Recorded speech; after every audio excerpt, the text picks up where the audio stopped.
Isang mapagpala at mabiyayang araw po sa inyong lahat. Tunay ngang ang Diyos ay mabuti sapagkat tayo ay mabuti sa Kanya. Nawa sa tayo po ay patuloy na lumalapit sa Diyos. Sinabi ng Amos 5:4, mabubuhay ang lahat ng lumalapit sa Kanya. Wala pong mitiin ang Diyos na makasasama sa tao, kundi lahat po ito ay sa ikabubuti niya. Napakaganda ng pangarap ng Diyos sa lahat ng tao. Kung kaya tayo po ay tinuturuan ng Panginoon na tayo po ay huwag magsasawa na laging lumapit sa Kanya. Makikita niyo po ang sitwasyon sa buhay ng mga tao. Marami pong mga problema, pagsubok na dinadaanan.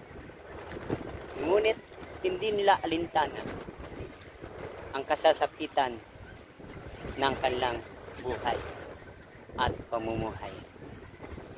Kaya sila po ay ini-encourage natin na laging lumapit sa Diyos, maniwala, sumampalataya, magtiwala ng Diyos na nagsabi, huwag kayong magsawang manalangin sapagkat ang Diyos po ay tumutugon.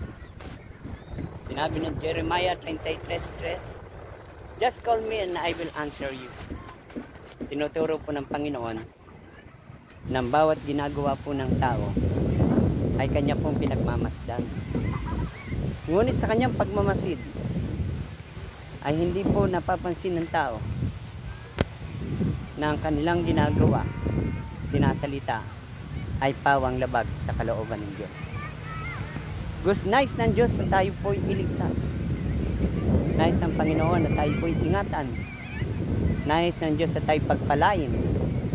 Ngunit tayo pala ang gumagawa ng ating ikapapahamak at kababagsak at mawala ang magandang kinabukasan. Ngunit kung tuloy-tuloy tayong lalapit sa Diyos, sa ating Panginoon Jesucristo, hindi siya magsasawa na tayo'y turuan, tayo'y tulungan sa mga sitwasyon natin kung kinakaharap.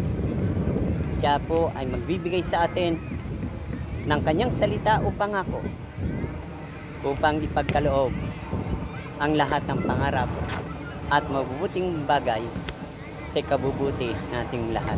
Maraming po salamat.